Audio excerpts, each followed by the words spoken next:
Hello, everybody. I'm Chuck Wiger, Area State Senator, and today I'm very pleased to have with me State Representative Xiong. Welcome. Hi, thank you for having me. And congratulations on your election to the Minnesota House of Representatives. Oh, thank you. Good. And so you're a new state rep, and we're going to talk a little bit more about your background, the journey to getting here. But share with us first, Representative Xiong, what your committee responsibilities are. Yeah, so I will be on the taxes committee. Tax committee. Tax Usually it committee. takes a term or two to get on the Yeah, tax committee. that was somehow put on there, and very honored to be on there. It was definitely one that I wanted to be on. Goodness. And then higher education was another committee. Another great Yeah, assignment, and, higher ed. Yeah, so higher education is very important, I think, for our state and I think for the future of this country. And so also one that I had on the top of my list and was very fortunate to get on there. And the other two committees are property and local taxes, and then the other one, the final one, is local government. And I think it comes from my background coming from Maplewood City Council, and so I think I can offer something to the committee and provide a unique voice in there that have some experience in local government. Great. Yeah. And so you have an office. You're in the state office building. Yep. And where is the office? Yeah, so my office is 533, and so Fifth floor? Yeah, fifth floor. It's not as decorated as yours. But it was, slowly putting stuff in there. Got a whiteboard installed, and now it's been about a week since we sworn in, and so starting to put more stuff in there and hopefully get more stuff from residents and stuff to represent our district of 53A. And that's what we do as representatives, as elected. We now are actively listening. Yeah.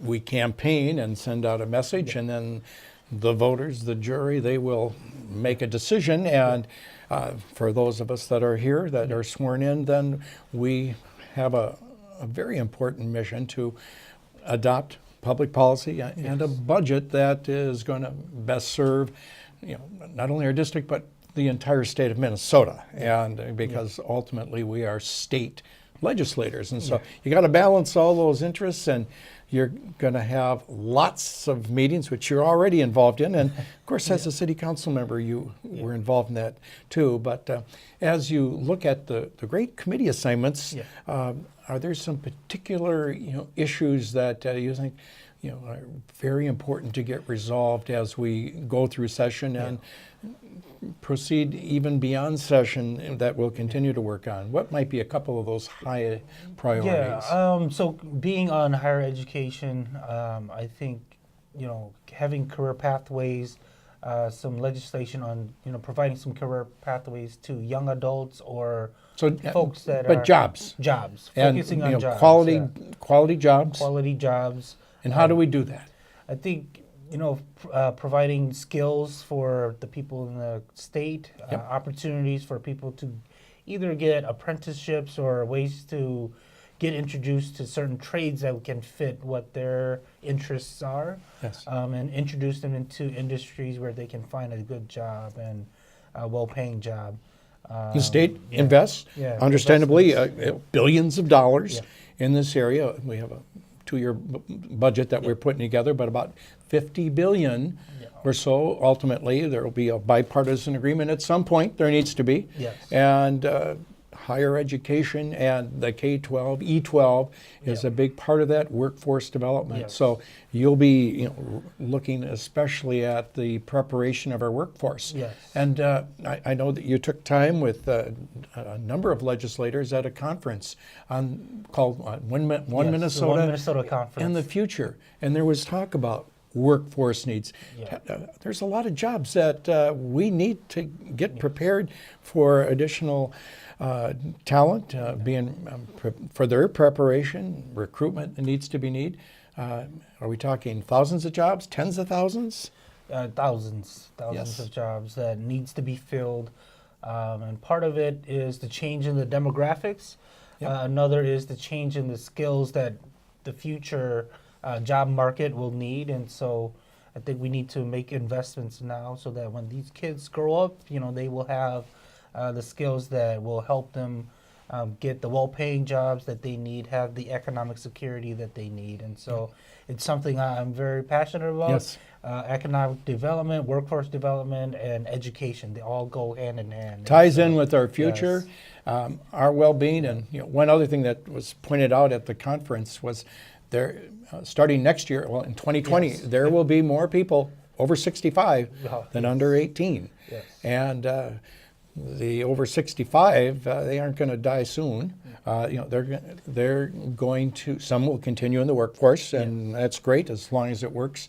Yeah. But that there will be a very critical need for additional workers. So great that you're on this committee, and even with the tax committee, there can be incentives working with employers to help in this job preparation, because the business committee, they're very active in our workforce development programs, whether it's at Century with other agencies, organizations that are addressing it. So Yes, and Great. I think being on the tax committee, I think providing tax incentives would go a long way into providing incentives for more environmentally friendly housing development, ways to help low to moderate income families, to find ways to help them out. And so yes, really looking to listen for some of the reports from the state of our budget, the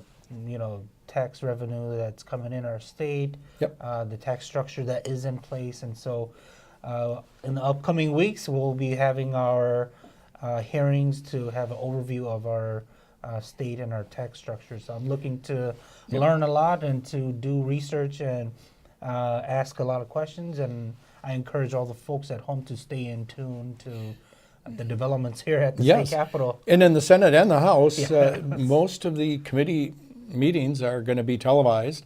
And there's every bill or proposed idea, but bills as we call them, that get a number. You'll have introductions with your name on it as a proposal. These are all available online if a person wants to see what they are. If they'd like to get updates on a particular bill, they could contact your office or the House or Senate information, as it would be. And I know that at various meetings, that we've had some town meetings, there'll be more. For people that want to get a hold of you, your telephone number? My cell phone number is Cell phone, very good. 651-444-0531. And I encourage folks to just give me a call, and I'm open. My door is open. Room 533, and so please come and visit me, and love to hear from folks in the district. Good. Now, you worked very hard to get elected, and you served on the Maplewood City Council prior and been involved. So tell us about the service on the City Council and how that's helped prepare you for this new role. It was a tremendous honor to be on the Maplewood City Council, to have that learning experience.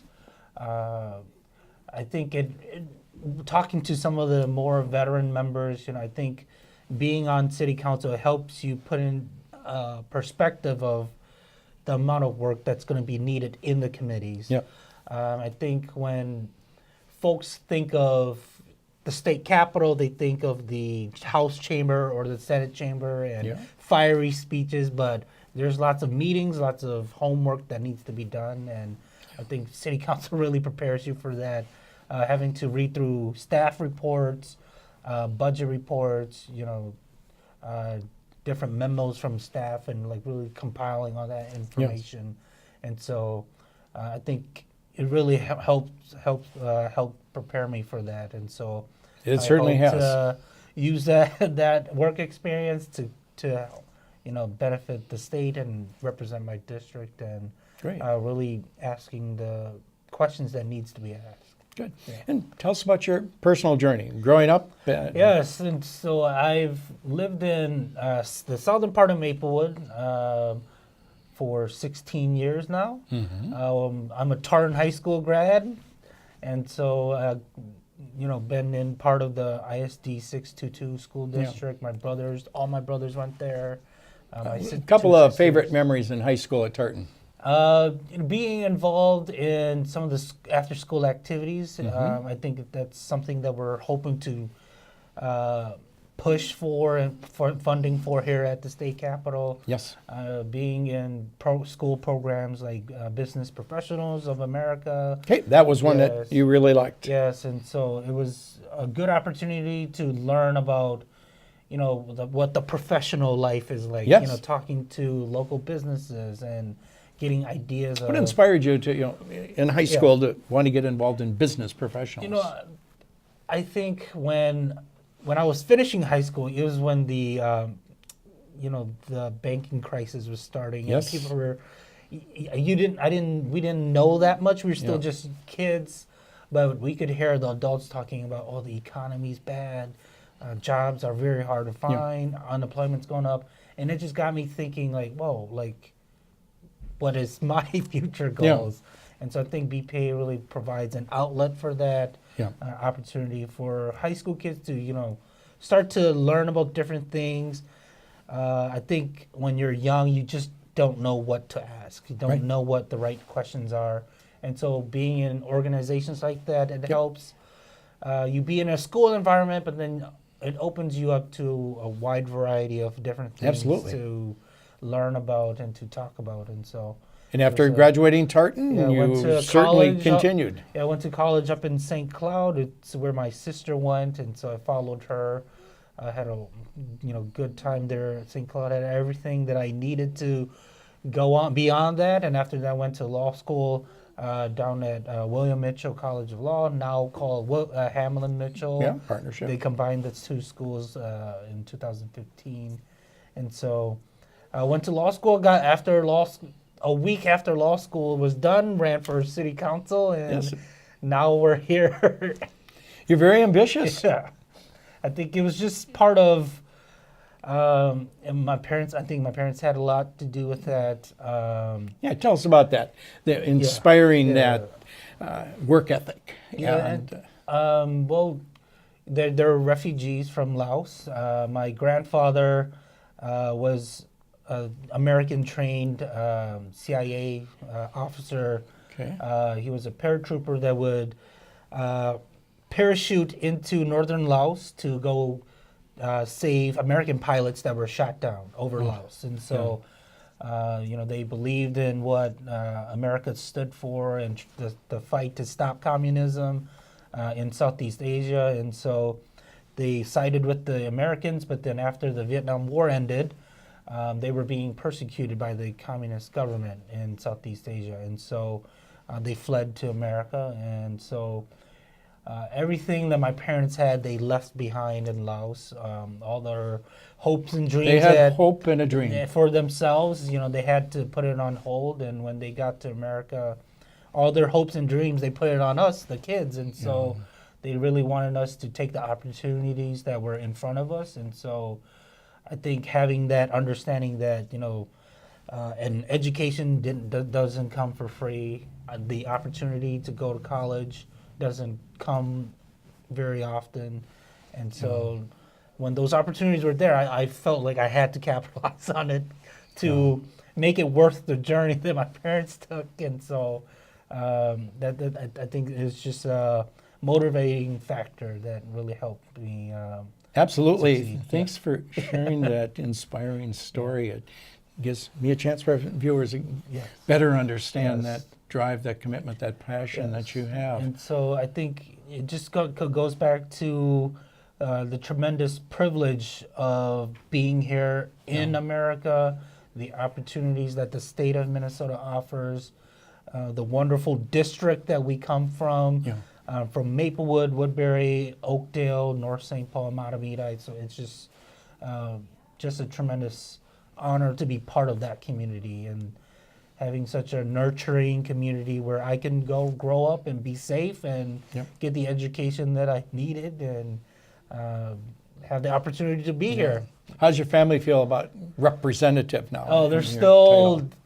overwhelmed. Sometimes I still get the mail into my house and my parents would see and they're like, oh, the Honorable Tuja, wow. It's unbelievable. How special for your parents and seeing Yes, these and things getting fulfilled. to be here with you. You're a champion for our district for a long, long time, and you've done so much. And for them to see me sitting with you at City Hall to give a town hall meeting about the state of Minnesota, and it's just overwhelming for them, and they're tremendously proud and happy to witness that. Well, we are honored to have you join the legislature, and I know there are great things ahead. Do you have hobbies?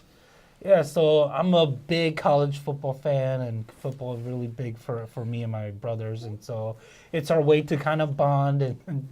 And my dad would always joke, he was a Notre Dame fan before he even got to America, because Really? the teachers that he had, they were Notre Dame alumni, and so they would have all these like football helmets on their shelves, and he's like, what is that metal thing on your shelf? And they would say, it's a football helmet. I'm from this school. They play football here. And they would show him pictures like, this is what football is. And so, it was just a weird coincidence. And so it was. Favorite team? I like Minnesota. I want Minnesota to do better. Yeah. Okay. Yes. Vikings and Gophers. Yes. Vikings and Gophers. Yes. Okay.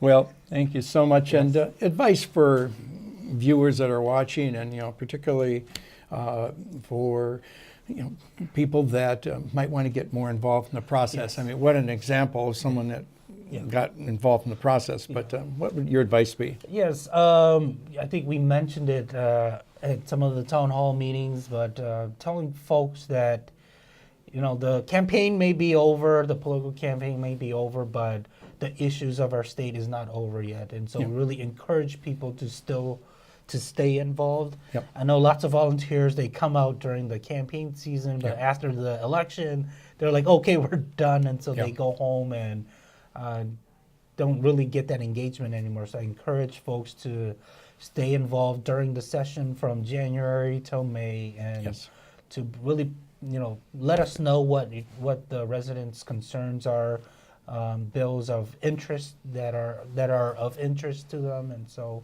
to really stay involved throughout the whole legislative process. And your phone number again? 651-444-0531. Wonderful. Xiong, Representative Xiong, thank you Senator very Wiger. much for your efforts, and look forward to working with you and yours. Contact him. You'll get a lot of helpful insights. He will follow up, and you're the boss ultimately, and we want to hear what your suggestions are as well.